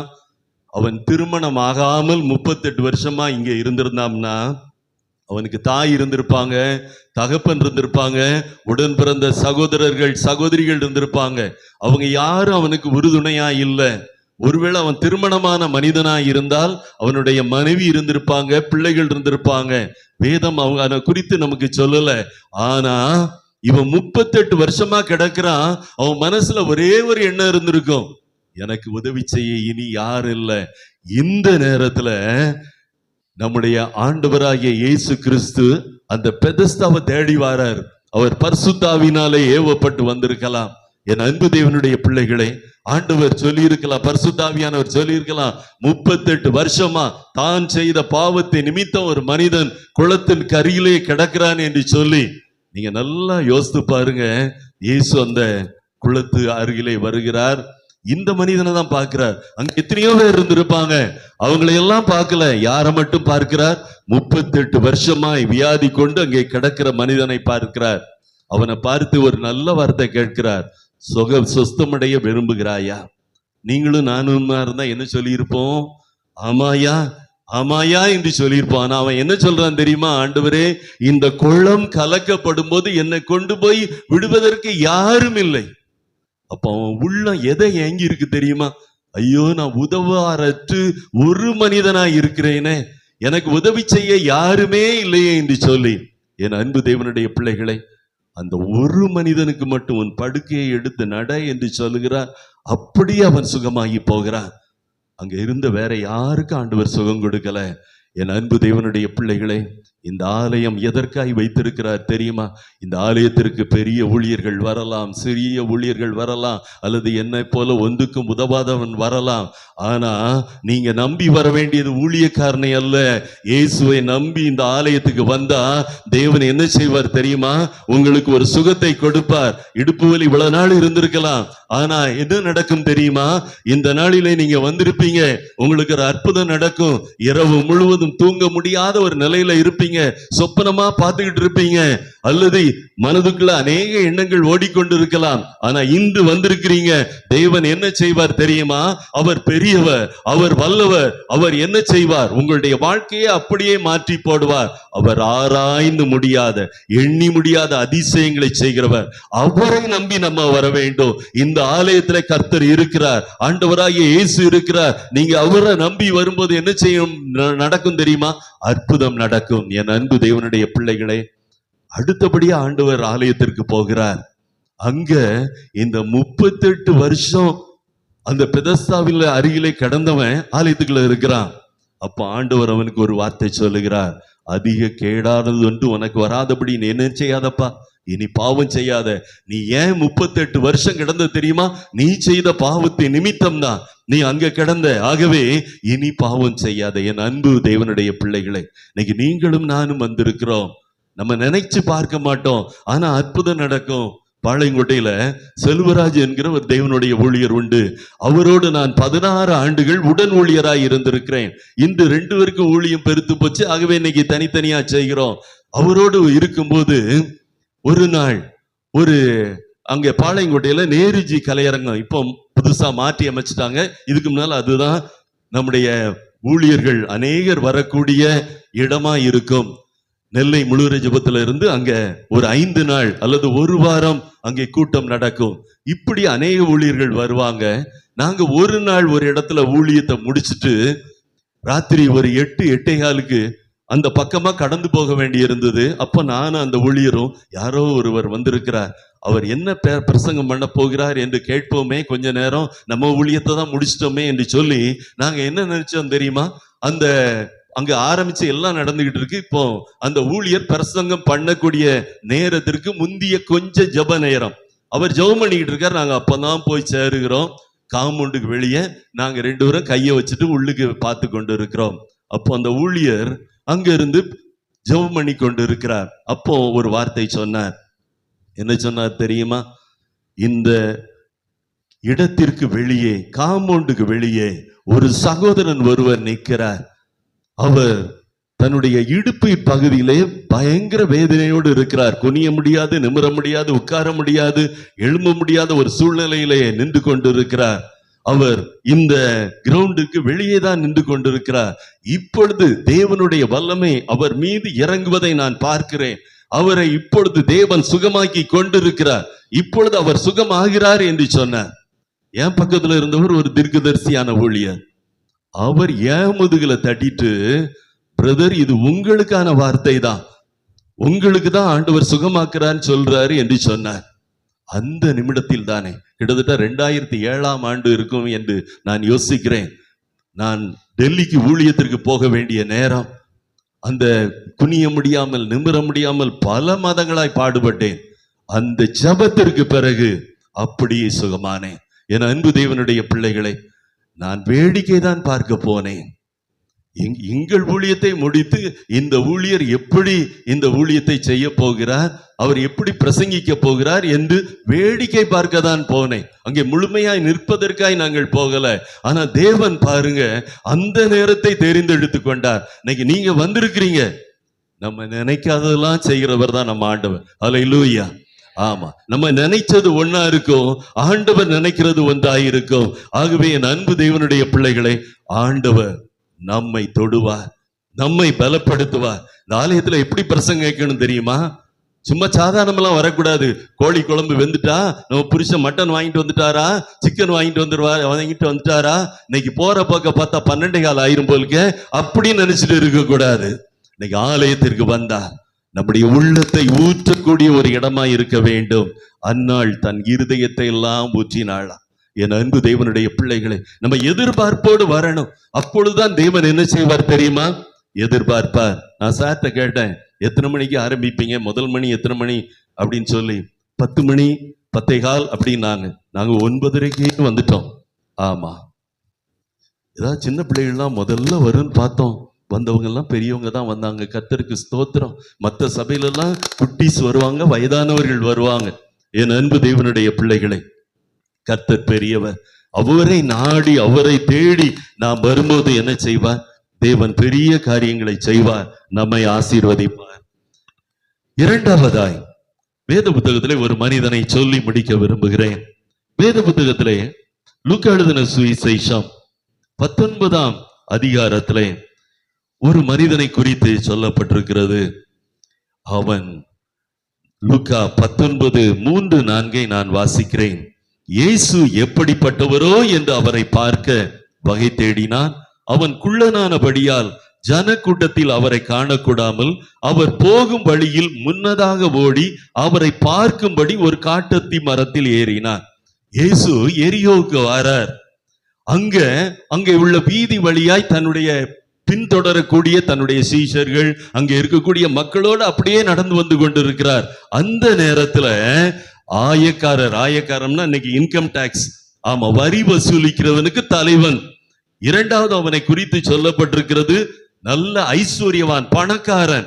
இவனுக்கு ஒரு ஆசை, இவனுக்கு அநேக காரியங்கள் காதுல கேட்டிருக்கும். இயேசு என்கிறவர் ஒருவர் இருக்கிறாராமே, அவர் அற்புதங்களையும் அதிசயங்களையும் செய்கிறாராமே, அவரை பார்க்க வேண்டும் என்கிற ஆசை. முதல்ல சொன்ன பெதஸ்தா குளத்து அருகில இருந்தவனுக்கு ஆசை இருந்தது சுகமாக. ஆனா அவனை கொண்டு போய் விடுறதுக்கு யாரும் இல்லை. ஆனா இயேசு வந்தார், அவனை சுகமாக்கினார். இங்கே ஒரு மனிதன் இருக்கிறான், இவனுக்கு ஆசை இயேசுவை பார்க்க வேண்டும், அவ்வளவுதான்.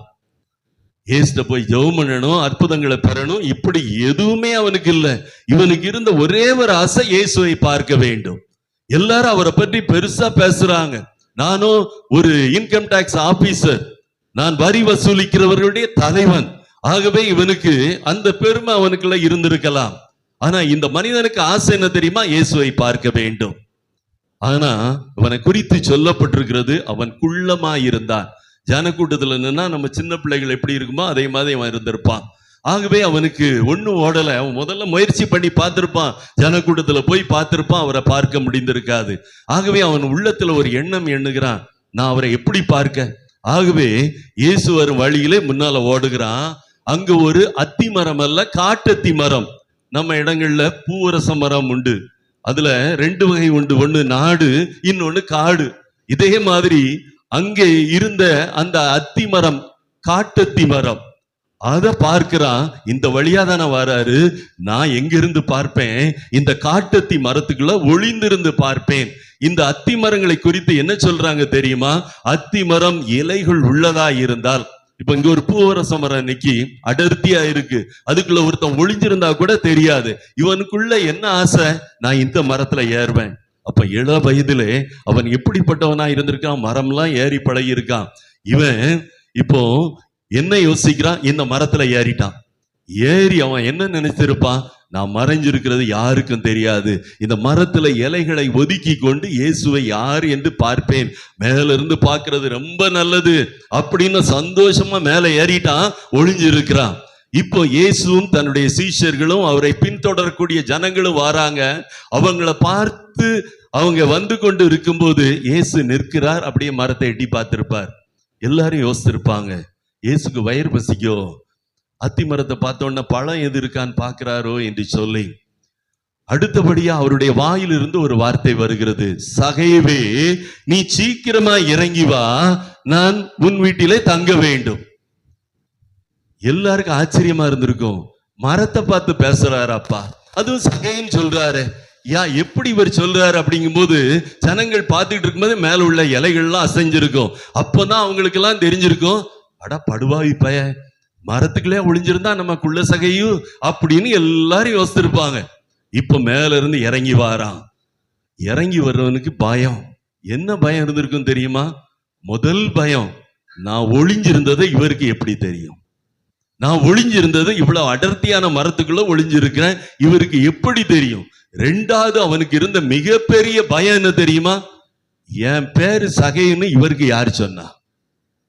என் அன்பு தேவனுடைய பிள்ளைகளே, இதெல்லாம் ஆச்சரியமான வேதம் சொல்லக்கூடிய உண்மைகள். இன்னைக்கு நான் உங்க ஊருக்கு வந்திருக்கிறேன், உங்களை பார்த்து நான் சொல்ல முடியுமா பேர, உங்க தாத்தா யாருன்னு சொல்லி? ஆனா பரிசுத்தாவின்னு ஒண்ணு இருந்ததுன்னா 2 வரங்கள் இருக்கு, ஞானத்தை போதிக்கும் வசனம், அறிவை உணர்த்தும் வசனம். இந்த 2 வரங்கள் இருந்தா, இப்ப நான் இங்க இருக்கக்கூடிய ஒரு பிள்ளைய முன்னால எழுப்பி விட்டு, எம்மா உன் பேர் இது, உங்க அப்பா பேர் இது, உங்க அம்மா பேர் இது, உங்க தாத்தாவினுடைய ஊர் இந்த ஊர்ல இன்னொரு ஊர், அவர் அந்த ஊர்ல அவருடைய பேர் இது, அவருக்கு ஒரு பட்ட பேர் உண்டு, அது என்னன்னு சொல்லலாம். எப்படி சொல்லலாம் தெரியுமா? பரிசுத்த ஆவியானவர் என் மீது இருந்து அவர் என்ன சொல்ல வைத்தா சொல்லலாம். நானும் ஆரம்ப நாட்களிலே வாலிபனாய் இருக்கும்போது, கர்த்தருக்கும் எனக்கும் சம்பந்தம் இல்லாத நாட்களிலே, ஜான்ஸ் கார்லண்ட், அதாவது அந்த வேவசி கிரவுண்ட்ல இயேசு அழைக்கிறார் கூட்டங்கள்லாம் நடக்கும். நான் சொல்வது 1970-72களிலே. அப்ப நான் போயிருக்கிறேன். அப்போ சகோதரர் டிஜிஎஸ் தினகரன் சில பேர் சொல்லி அழைப்பார். நான் மனசுல எண்ணிடுவேன், இங்கதான் ஊரை சுத்தி, திருநெல்வேலியை சுத்தி எத்தனையோ ஊர் இருக்க, முக்கூடலை சுத்தி எத்தனையோ ஊர் இருக்க, இவரு இங்க இருந்து மக்கள் போட்ட லெட்டரை வாசிட்டு யார் அந்த சாந்தி, யார் அந்த பியூலான்னு சொல்றான்னு நினைச்சேன்.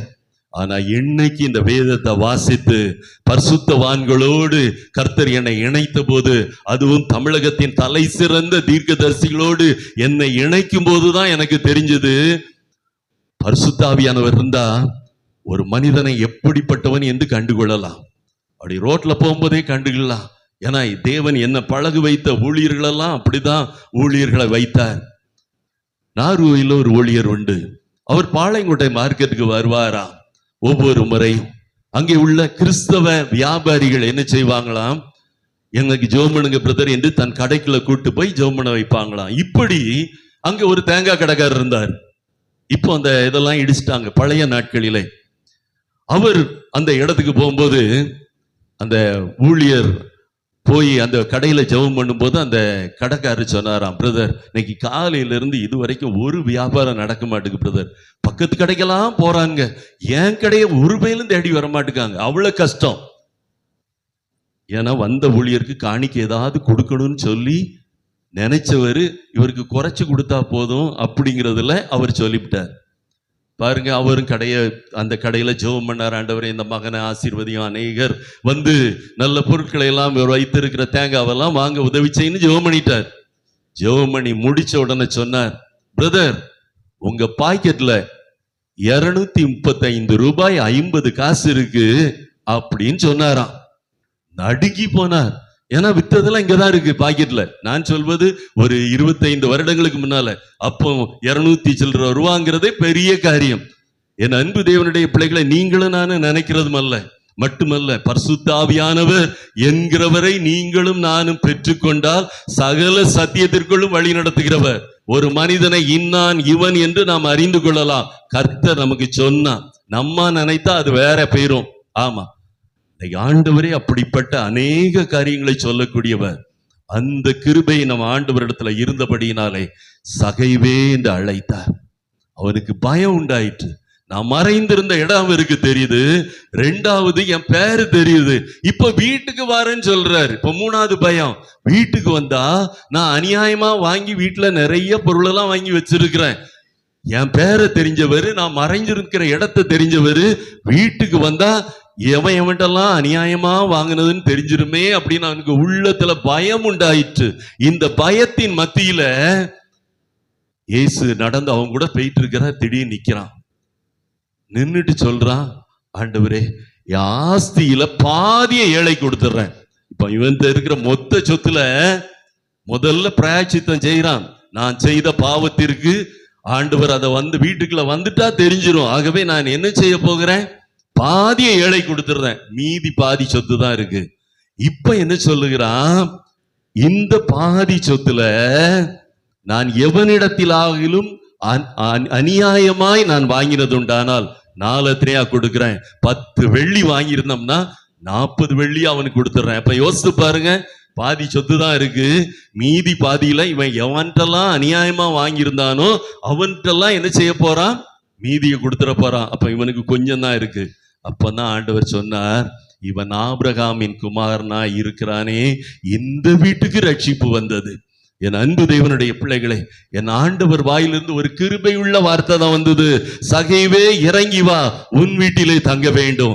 பார்க்க வந்தவன ஆண்டவர் வெறுங்கையா விடல, அவனை பேர் சொல்லி அழைத்தார், அவன் வீட்டுக்கும் சென்றார். என் அன்பு தேவனுடைய பிள்ளைகளே, ஆபிரகாமின் குமாரனாய் மாற்றினார், இந்த வீட்டுக்கு ரட்சிப்பு வந்தது என்று சொன்னார்.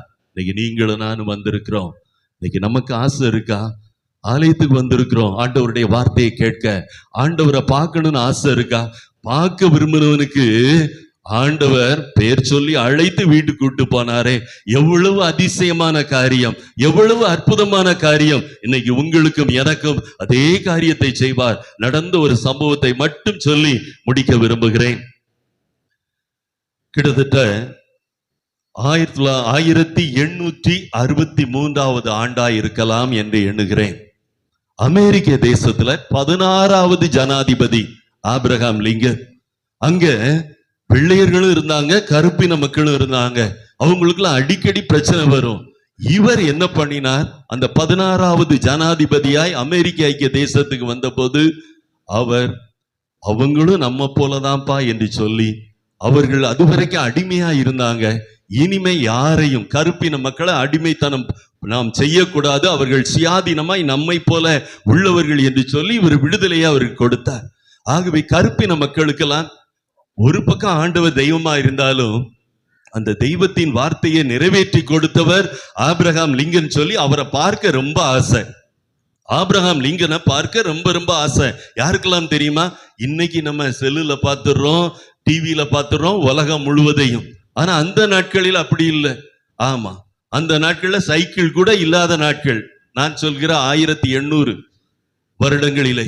என் அன்பு தேவனுடைய பிள்ளைகளே, இப்படி இருக்கும்போது எப்படி வரும்? காது வழி செய்தியா தான் வரும். ஒரு கிராமம் இருந்தது அமெரிக்காவில், ஒரு சிறு கிராமம். அந்த கிராமத்தை தாண்டி ஒரு 4 கிராமத்தை தாண்டி ஒரு ஸ்கூல் இருந்தது. அந்த ஸ்கூல் வளாகத்துல ஆபிரகாம் லிங்கன் வந்து சொற்பொழிவாற்ற போகிறார் சாயங்காலம். ஏன்னா நம்ம பகுதியிலாம் வெயில் அதிகம் உள்ள பகுதி, அமெரிக்க தேசத்துல 4 மணிக்கெல்லாம் நம்ம சாயங்கால நிலைமையை போல இருக்கும். அப்படிப்பட்ட நேரத்துல அங்கே வந்த பள்ளி கிரவுண்ட்ல வந்து அவர் சொற்பொழிவாற்ற போகிறார் என்று சொல்லி அப்படியே காதுவழி செய்தியாய் பரவியது. எல்லாருக்கும் ஆசை. எப்படி ஆசை? எப்படியாவது ஆபிரகாம் லிங்கனை பார்க்கணும், ஏன்னா நமக்கு விடுதலை வாங்கி தந்த மனிதரை பார்க்கணும்னு சொல்லி எல்லாருக்கும் ஆசை. ஆகவே எல்லாரும் காலமே புறப்பட்டு போக ஆரம்பித்தாங்க. அந்த நடக்கக்கூடிய அந்த கூடுகைக்கு ஒரு 4 ஊருக்கு தள்ளி முன்னால ஒரு குடும்பம் இருந்தது. அதுவும் அந்த கருப்பின மக்கள் இருந்த குடும்பம். அந்த கருப்பின மக்கள் இருந்த அந்த குடும்பத்துல தகப்பன் கிடையாது, தாய் மட்டும். அவர்களுக்கு 7 பிள்ளைகள். 7 பிள்ளைகள் இருந்த தாய்க்கு ஒரு ஆசை, எப்படியும் நமக்கு விடுதலை வாங்கி கொடுத்த ஆபிரகாம் லிங்கனை கட்டாயம் பார்க்கணும்னு ஒரு ஆசை. ஆகவே தன்னுடைய பிள்ளைகள் 7 பேரையும் கூட்டாங்க. ஏம்பா, நமக்கு ஒரு விடுதலை வாங்கி கொடுத்திருக்கிறார், அந்த மனிதரை நீங்க போய் பார்த்து அவர் என்ன சொல்றான்னு கேட்டுட்டு வரணும். ஆகவே நீங்க போங்க, நான் வீட்டுல உட்காந்து காலையிலே சமையல் பண்றேன், நீங்க காலமே போயிருங்க என்று சொல்லி அந்த வீட்டுல ஒரு மூத்த வாலிப மகள் இருந்தா. அவ சொன்னாலாம் தன் தாயை பார்த்து, எம்மா, எங்களுக்கெல்லாம் இன்னும் வயசு இருக்கு, அவர் உயிரோடு இருந்தா நாங்க எல்லாரும் யாரை பார்க்கலாம்? அவரை பார்க்கலாம். ஆனா உனக்கு வயசாகி போச்சு, நீ தான் அவரை பார்த்துட்டு வரணும். ஏன்னா நீங்க பட்ட கஷ்டங்கள் தான் ரொம்ப, எங்கள் காலம் இனிமேல் அடிமை இல்லாத காலம். ஆகவே எம்மா, நீ 6 பிள்ளைகளையும் கூட்டிட்டு நீ போ, நான் வீட்டுல உட்காந்து சமையல் பண்ணுகிறேன் என்று சொல்லி இந்த தாயை காலமே அனுப்பிட்டு 6 பிள்ளைகளோட உடன் பிறந்த தம்பி தங்கச்சி எல்லாரையும் அனுப்பிட்டு அந்த மூத்த பெண் பிள்ளை மட்டும் அங்கே உட்கார்ந்து சமையல் பண்ணிக்கிட்டு இருக்கிறா. இந்த 1800 வருடங்களிலே அமெரிக்க தேசத்துல எங்கேயும் டீ கடைகள் கிடையாது, ஹோட்டல்ஸ் கிடையாது. இப்போ உங்க ஊர் தான் இருக்குன்னு வச்சுக்கிட்டோமே. இப்ப நான் தான் அந்த நாட்கள் மாதிரி அப்படி வந்தா யார் வீட்டையாவது கதவை தட்ட வேண்டியது, தட்டி ஏதாவது இருந்தா சாப்பிட கொடுங்க என்று கேட்க வேண்டியது.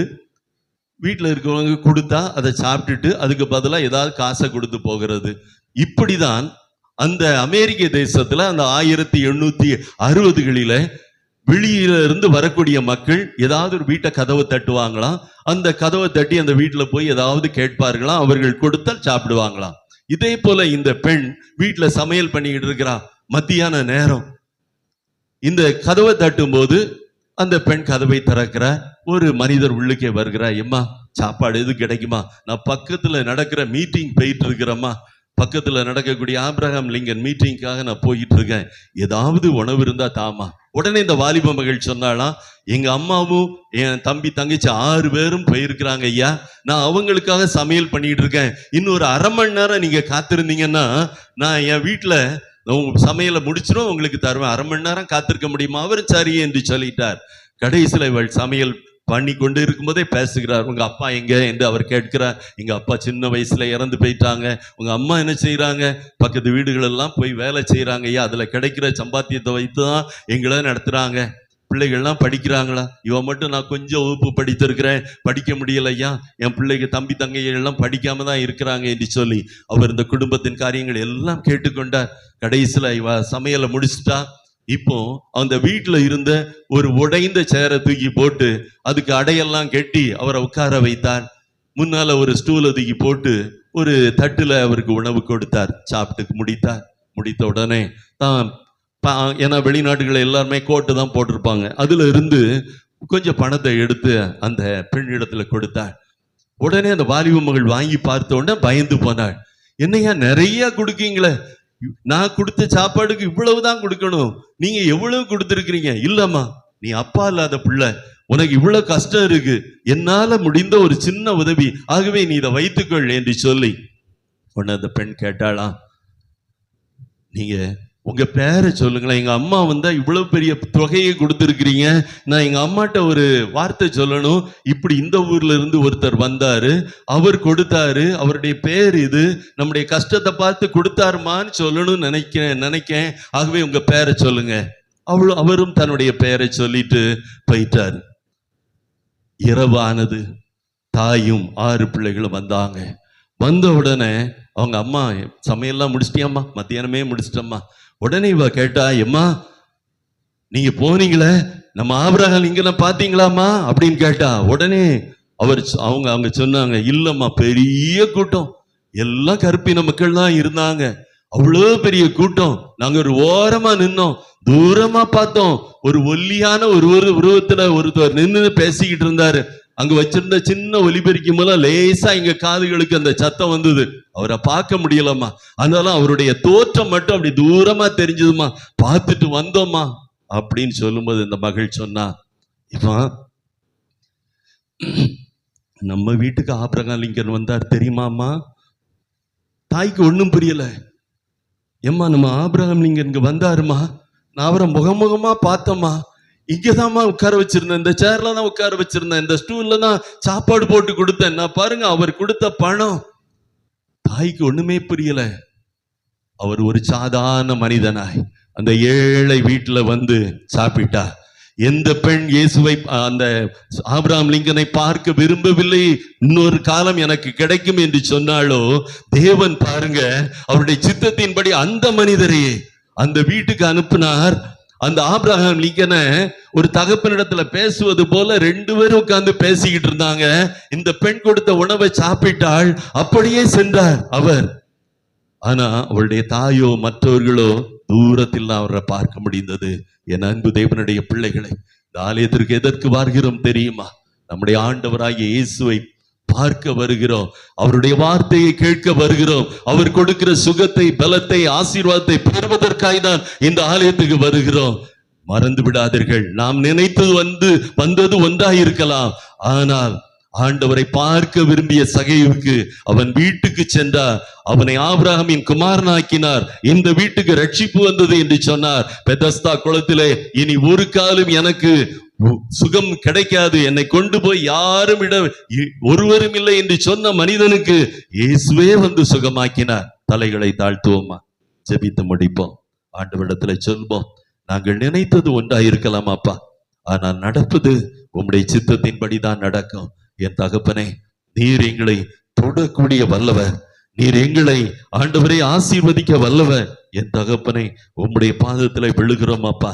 நாங்கள் எதை நினைத்து வந்திருந்தால் இன்று இந்த மத்தியான வேளையில நீர் எங்களை தொட வல்லவர், எங்களை அதிசயம் செய்ய வல்லவர், எங்களுக்கு அற்புதம் செய்ய வல்லவர். ஒரு பெண், நான் ஆபிரகாம் லிங்கனை எனக்கு பார்க்க நாள் இருக்கிறது என்று நினைத்து தன் பெருந்தன்மையோடு தன் தாயையும் 6 பிள்ளைகளையும் அனுப்பிய அந்த பெண்ணுக்கு தேவனே அந்த வீட்டை கதவை தட்டும்படியாய் ஆபிரகாம் லிங்கனை வைத்து அந்த வீட்டிலே சாப்பாடு கொடுக்கவும், அந்த குடும்பத்தின் நிலையை அறிந்து அந்த குடும்பத்திற்கு உதவி செய்யவும் தேவன் வைக்க முடியும் என்றால், என் அன்பு தேவனுடைய பிள்ளையே, வானத்தையும் பூமியையும் படைத்த, சர்வத்தையும் படைத்த ஆண்டவர் உங்கள் முன் இருக்கிறார், இந்த ஆலயத்தில் இருக்கிறார். அவரிடத்திலே நம்முடைய வேதனைகளை, பாடுகளை, கஷ்டங்களை, இன்னும் எதிர்நாட்களை நாம் ஏன் சொல்லக்கூடாது?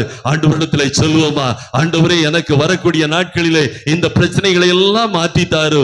திருமணமாகாத என்னுடைய மகனுக்கு ஆண்டவரே ஒரு அற்புதம் செய்யும். வேலை இல்லாத என்னுடைய மகளுக்கு நீர் அதிசயங்களை செய்யும் என்று ஏன் சொல்லக்கூடாது? ஆண்டவரே, நான் செய்த பாவங்களை தொடர்ந்து செய்து கொண்டிருக்கிறேன். பாவத்தின் சம்பளமாகிய மரணம் வரும் என்று எனக்கு தெரியும். பாவத்தினுடைய தண்டனை என் மீது வரும் என்று எனக்கு தெரியும். ஆனாலும் 38 வருஷம் பெதஸ்தா குளத்தருகிலே இருந்த மனிதனை போல துணிகரமாய் ஆண்டவரே பாவத்தை செய்து அதன் நிமித்தம் வேதனை அனுபவித்துக் கொண்டிருக்கிறேன். உம்முடைய ஆலயம் ஒரு பெதஸ்தா. ஆண்டவரே, என்னை நீர் விடுதலையாக்க முடியும், எனக்கு ஒரு சுகம் கொடுக்க முடியும் என்று என் அன்பு தேவனுடைய பிள்ளையே ஏன் சொல்லக்கூடாது? உன் வாய்களை திறந்து ஆண்டவரே என் வாழ்விலே இவைகளை தாரும், உமக்கு பரிசுத்தமாய் வாழ எனக்கு உதவி செய்யும் என்று சொல்லி நாம் ஆண்டவரிடத்தில் கெஞ்சுவோமா? நம்முடைய பிள்ளைகளுடைய எதிர்காலங்களுக்காய், கல்விக்காய், இன்னும் நம்முடைய தேவைகளை சந்திக்கும்படியாய் வரக்கூடிய பண்டிகை காலங்கள், அதே போல தேவன் கொடுக்கக்கூடிய புத்தாண்டு ஒவ்வொன்றையும் ஆசீர்வதித்து தரும்படியாய் நாம் ஆண்டவரிடத்தில் கெஞ்சுவோமா? நாம் அனைவரும் தேவனை நோக்கி கெஞ்சுவோமா? எங்கள் அன்பு இயேசு ராஜா, இந்த நல்ல ஆண்டவரே மத்தியானத்தை நெருங்கக்கூடிய வேளைக்காய் நன்றி செலுத்துகிறோமாப்பா. இப்பொழுது உம்முடைய ஈடு இணையற்ற கிருபை வந்திருக்கிற ஆண்டவரே இந்த திருச்சபையாரை நீர் ஆசீர்வதிப்பீராக.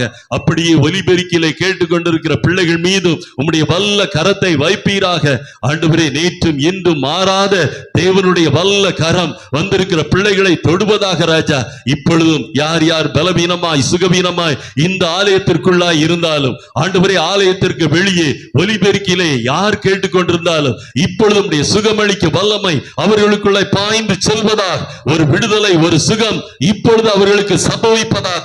என்ன பலவீனங்கள் இருந்தாலும் ஆண்டவரே இப்பொழுது மாறி மறையும்படியாய் ஜெபிக்கிறேன். குறிப்பாய் கால்கள் பகுதியிலே வேதனை உள்ளவர்கள், ஆண்டவரே அப்படியே நரம்புகள் இழுத்துக் கொள்வது போல பிரச்சனை உள்ள பிள்ளைகளை இப்பொழுது நீர் சுகமாக்கும்படியாய் ஜெபிக்கிறேன். ஒரு விடுதலையின் வல்லமை அப்படிப்பட்ட பிள்ளைகள் மீது ஈடு இணையற்ற விதமாய் இறங்கி உம்முடைய பிள்ளைகளை ஆசீர்வதிப்பதாக. சுகத்தினாலும் பலத்தினாலும், அதே போல பொல்லாத சத்துருடைய பிடிகள், மந்திரவாதத்தின் கிரியைகள், ஆண்டவரே ஏவல்களுடைய கிரியைகள் உம்முடைய பிள்ளைகளை தொட்டு இருக்குமானால் வந்து அண்டிய ஆவிகள் எல்லாவற்றையும் இப்பொழுது நீர் துரத்தி விடுவீராக.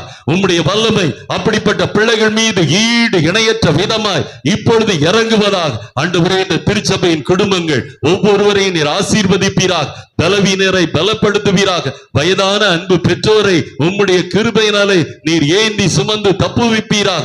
அப்படியே குடும்ப தலைவர்கள், தலைவிகள் ஒவ்வொருவர் மீது உம்முடைய கிருபை இறங்குவதாக ராஜா. வாலிப தம்பிமார், தங்கைமார் அவர்கள் மீது உம்முடைய கிருபை இறங்கட்டும். சிறு பிள்ளைகள் மீது உம்முடைய கிருபை இறங்குவதாக.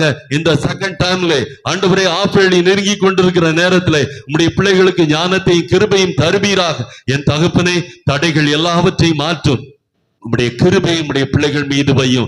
ஆனந்த தைலத்தினால் அபிஷேகம் உம்மை நெருங்கி வாழ உம்முடைய பிள்ளைகளுக்கு உதவி செய்தலும் காத்துக்கொள்ளும். இயேசுவின் இன்ப நாமத்தினாலே வேண்டிக் கொள்கிறேன் நல்ல பிதாவே, ஆமென். இப்பொழுது ஒரு பாடல் பாடும்போது நாம் கர்த்தருக்கு என்று காணிக்கை கொடுப்போம். காணிக்கை பாடலுக்காக யாவரும் எழுந்திருப்போம். கரங்களில் கொடுக்கப்பட்ட பாடல் தாளிலே 8வது பாடலை பாடும்போது நம்மை நம்முடைய காணிக்கை ஆண்டவர் சமூகத்தில் ஒப்புக் கொடுப்போம். தலை சாய்க்கும் கல் நீரையா, மூளைக்கல் நீரையா என்ற பாடல்.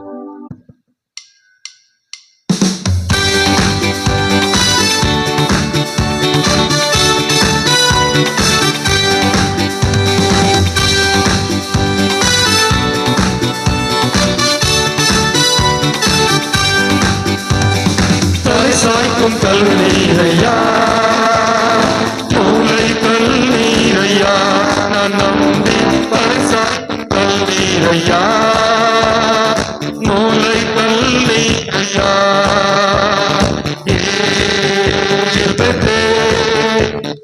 வானத்தின் வாசல் ஏசையா, வானத்தின் வாசல்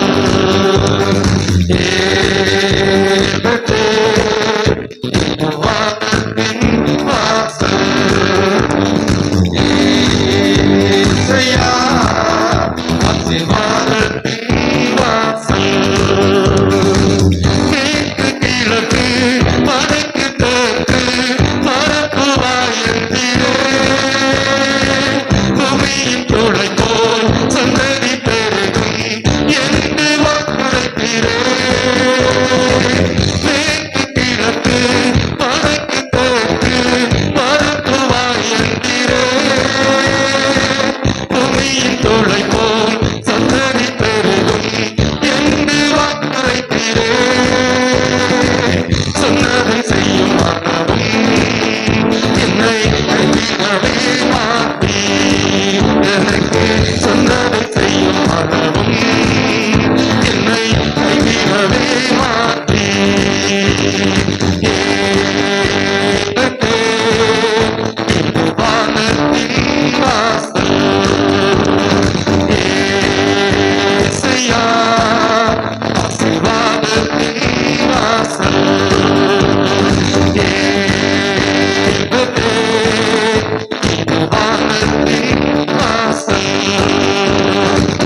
செய்வோம்.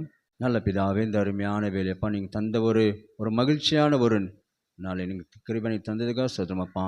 எங்களையும் எங்களுடைய காணிக்கும் தகப்பனை நாங்கள் அங்கீகரிக்கிறோம் ஐயா. இது கொடுத்தது தகப்பனே அதில் ஒரு பங்கு உமக்கு நாங்கள் கொடுத்துருக்குறோம் ஐயா. இதை ஏற்றுக்கொள்ளுங்க, அங்கீகரிங்க சுவாமி. விசேஷமாக தகப்பனே அதுக்கு நம்முடைய பிள்ளைகளுக்காக விசேஷமாக செபிக்கிறோம் அப்பா. அதுக்கு சிறுவர்கள் பெரியவர்கள் ஒவ்வொருவர்கள் செபிக்கிறோம் ஆண்டவரே. என் நாமத்தில் எதை கேட்டாலும் அதை நான் உனக்கு தருவேன்னு சொன்ன ஆண்டவரப்பா. என்னுடைய வாழ்க்கையில் தகப்பனே எத்தனையோ நன்மைகளை செய்த ஒரு தேவனப்பா. இதனால் தகப்பனை பாடி மகிழும்படியாக ஒரு நல்ல ஒரு கருவை எங்களோட வாழ்க்கையை தந்ததுக்காக சோதரமப்பா. எத்தனை பேருக்கு இல்லாத ஸ்லாக்கியம் ஆண்டவரே.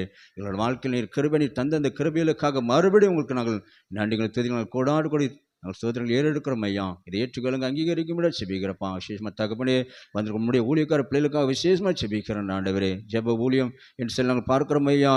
ஜெப ஊற்று ஊழியங்கள் சொல்லி நாங்கள் பார்க்கிறோம் ஆண்டவரே. கொடுக்கப்பட்ட தகப்பனே 5 பேருக்காக விசேஷமாக செபிக்கிறோம் ஐயா. அருமையான சாமியல் சாருக்காக செபிக்கிறோம், பிராங்கல் சாருக்காக செபிக்கிறோம் ஆண்டவரே.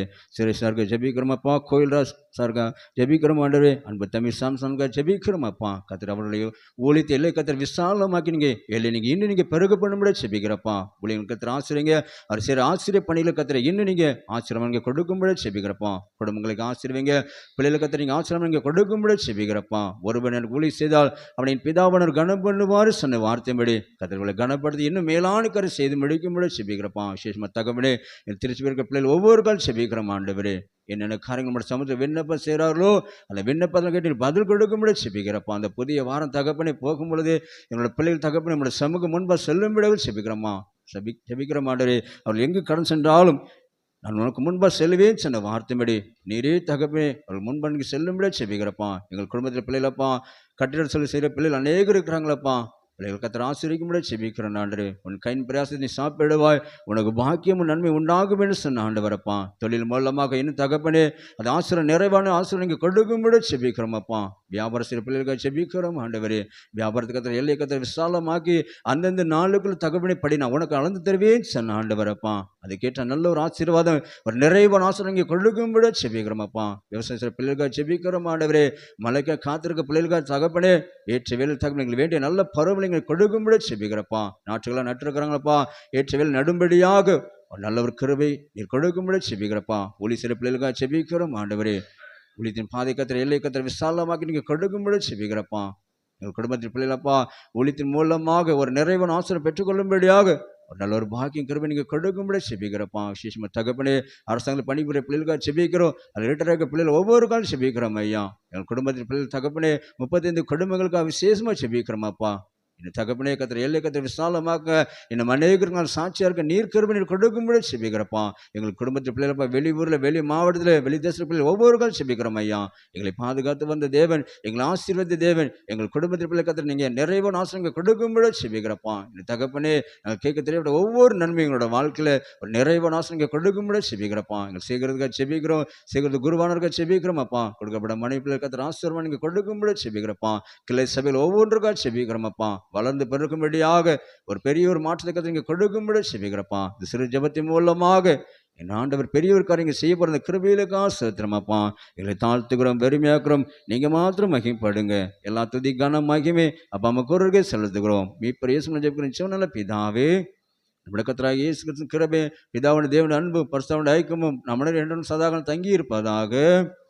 தெய்வ ஆசீர்வாதத்தோடு அடியாரே அனுப்போ வார்த்தை என்னும் அப்பத்தாலே போசித்தேவா லர்பியோம். இப்போதுமை தேடி வந்து மனதார போற்றினோ மோட்சலோகத்திற்கழித்து உம்மை வாழ்த்தி தொழுவோம். ஆமென். என் ஆத்துமாவே கர்த்தரை ஸ்தோத்திரி, என் முழுவதுமே பரிசுத்த நாமத்தை ஸ்தோத்திரி. என் ஆத்துமாவே கர்த்தரை ஸ்தோத்திரி, கர்த்தரை சகல பாகங்களும் மறவாதே. ஆமென். கர்த்தர் உங்களோடு இருப்பாராக. தெய்வ சமாதானம் கடந்து செல்லுவோம். ஆமென்.